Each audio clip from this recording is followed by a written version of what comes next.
Na mtazamaji na Kivona Media, karibu kwenye Sports News. Hapa tunazungumza masuala ya michezo ambayo yamejiri siku nzima ya jana na leo hii ambayo inakwenda kujiri. Naitwa Nixon Mwageni, mzee wa Red Card kama kawaida. Kuna Rashid Shaban Chome, the heavyweight champion, ambaye anazungumzia kwa ukubwa kabisa matukio hayo. Tunaangalia mchezo kati ya Yanga dhidi ya JKT Tanzania, matukio ambayo yameleta picha tofauti au yameleta ukakasi kwenye mchezo ule ambao umefanyika na JKT Tanzania kupoteza kwa idadi kubwa ya magoli. Chome, tumeona mchezo jana kati ya JKT Tanzania dhidi ya Young African katika dimba KMC ambao ulimalizika kwa Yanga kushinda magoli 5-0. Idadi kubwa magoli. Unadhani ni kipi hasa kimefanya au kimewafilisha JKT Tanzania kupata kufungwa magoli yote hayo katika mchezo wa jana? Nimekuwa nikifuatilia ligi kuu ya kandanda soka Tanzania bara. Nixon, ni muda mrefu tokea kipindi hicho tunaisikiliza kwa mafundi wa utangazaji wakina Juma Alhaji Nkamia, Baron Muguza, marehemu Charles Hilary, sawa, kina Mwalimu Alex Kashasha kipindi hicho wakiwa wachambuzi. Tunaisikiliza na mara baada ya ujio wa Azam TV kwa kuonyesha, tumekuwa pia kuitazama. Ni kitambo kwa kweli nimeanza kuifuatilia. Lakini kitu ambacho nilikigundua toka nimeanza kuifuatilia ligi kuu, vilabu viwili hivi vikubwa kwa maana ya Simba na Yanga, pengine na Azam, ndio vilabu ambavyo vimekuwa kija na top coaches ambao wanakuja katika kwenye vilabu. Lakini katika kitu ambacho nimekiwahi kukishuhudia kwa kiasi kikubwa ni walimu ambao wanachukua kuteseka zaidi katika kucheza mchezo na mpinzani akiwa amepaki basi. Yaani ni ngumu sana walimu ambao wanakuja kwenye timu hizi mbili kumkuta mwalimu ambaye anaweza kumfungua mpinzani kwenye kupaki basi. Utakapocheza na mpinzani ambaye anacheza kwenye low block, Simba na Yanga huwa zinateseka zaidi kupata matokeo. Jambo ambalo tumekuta timu nyingi ambazo zinacheza kwenye low block, ndipo pale ambapo unakuta makosa ya kibinadamu kwa waamuzi, kama mtoto zawadiwa penalty, itakuwa ni red card kwa timu kuwapunguza makali na vitu vingine ambavyo vitazinufaisha hizo timu. Kwa hiyo jana kocha Ahmed Ally aliingia na open play, yani kucheza mchezo wa wazi, kwa maana alitaka kupishana na Yanga. Jambo ambalo ndicho kitu ambacho Yanga wanakihitaji hasa. Unapocheza kwenye mchezo huo, kwanza wanakuwini kwa kiasi kikubwa kwa sababu wewe unakosa quality player kwa kulinganisha na walionao, lakini pia hutoweza kumenyana kwa dakika zote 90 kwa sababu wewe huenda ukawa na wachezaji wenye quality, lakini yule aliyeanza na yule ambaye yuko bench tofauti yao inakuwa ni kubwa. Kwa hiyo kwenye namna hiyo moja kwa moja utaruhusu mazingira ya wewe kuteseka kwa kupishana nao, kwa maana utakuwa unaruhusu zaidi magoli. Ukitazama mechi ya Yanga dhidi ya Namungo walimheshimu Young Africans, wakacheza kwenye low block kushambulia kwa wakati. Unaweza kumuona Yanga alivyoteseka. Lakini siku chache tu baadaye Yanga anacheza na JKT ambaye anakwenda kufunguka, jambo ambalo limekwenda kumkosti. So kitu kikubwa ambacho kilimkosti JKT licha ya ubora wake msimu huu, licha ya kazi nzuri ambayo ameifanya, kwanza ni timu ambayo msimu huu imebadilika kwa kiasi kikubwa namna ambavyo wanacheza. Wamebadilisha style of playing. Mwanzo walikuwa kiblock sana, lakini walikuwa pia hawafungi sana. Kwa hiyo msimu huu wamebadilika, wamekuja wanafunga lakini wanaruhusu magoli.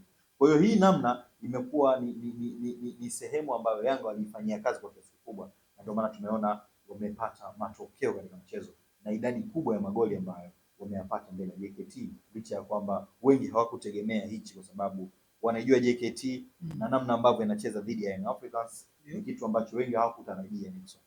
Na umezungumza vizuri kweli kweli kuhusiana na mchezo ulivyokuwa, lakini pia kipi hasa kimewafilisha JKT Tanzania kwenye mchezo ule. Kuna matukio ambayo yametokea kwa ukubwa. Tutazame tukio la Ibrahim Abdullah Baka kumfanyia foul mchezaji wa JKT Tanzania. Lile tukio ambalo limefanyika vile au foul ile ambayo ilifanyika, unadhani inaleta taswira gani kwake yeye Ibrahim Abdullah Baka, lakini pia kwa ligi kuu nzima kwa ujumla? Kwanza ni mchezaji ambaye amekuwa na hayo matukio. Tunakumbuka alishawahi kufungiwa, tunakumbuka msimu uliopita pia alishawahi kupata red card, lakini ilikuwa ni for the team. Amekuwa na hiyo trend ya hayo matukio. Halikuwa tukio la kiungwana, japokuwa damu inapochemka mambo kama yale yanatokea katika mchezo. To me halikuwa tukio la kiungwana kwa namna ambavyo alikwenda kushikilia mwenzake, kwa sababu kwanza mkono mmoja ulikuwa ukimkandamiza chini na pili alikuwa amekinga ngumi ambayo yani alikuwa tayari kufanyaje, kupiga. Kwa sababu kwa namna ile tukisema mchezo wa kiungwana, cha kwanza ni wewe kama ni ajira yako, lakini ujue pia mwenzako ni ajira yake. Ulinde pia usalama wa mwenzako, kwa sababu mchezo wa mpira wa miguu ni wa kugongana, lolote linaweza likatokea, na ndio maana kuna shin guard unavaa, lakini pia kuna mguu ukiunyanyua inakuwa ni foul au kadi na vitu kama hivyo. Yote kwa yote ni kuhakikisha unazingatia usalama wa mwenzako. Wakati ambao anakwenda kukimbilia ule mpira alianguka, wakati ambao ameanguka chini, wewe kama mpinzani au wewe kama mchezaji mwenzako, cha kwanza unatakiwa kujali usalama wa mwenzako kwa kuhakikisha unajua athari aliyoipata pale chini kwanza, kwenye ubinadamu tu wa kawaida tunazungumza hivi, kwa sababu unapogongana, kwa sababu alikwenda akagongana na Diara yule aliyodondoka, wakati amekutana naye alidondoka chini. Wakati amedondoka chini, Baka alikwenda kukandamiza mkono mmoja, lakini mkono mwingine ukiwa making. Najiuliza pale chini, mpira uko tayari mikononi mwa Diara, ni kitu gani hasa alikuwa Baka amekilenga mbele ya mpinzani mwenzake au mbele ya mchezaji mwenzake?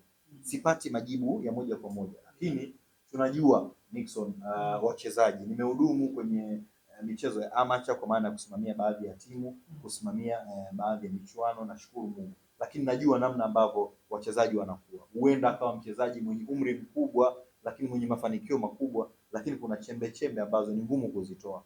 Kuna muda mtu anatakabari. Nikizungumzia takabari ni lugha fulani ambayo naweza nisieleweke, lakini ni ile hali, naweza kusema neno la mjini, kujimwambafai.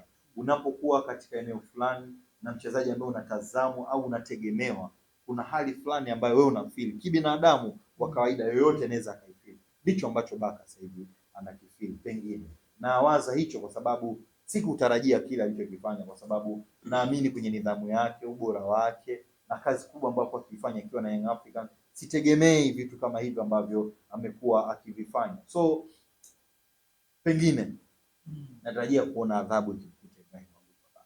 Natarajia kuiona kwa sababu vitendo kama hivi, leo amekinga ngumi hajapiga, kesho atapiga. Na ile hali ya kujali usalama wa mwenzako kwa mpaka hivi sasa sijaona hata kiomba radhi sijaona akitoka public kuzungumzia ile tukio mpaka hivi sasa.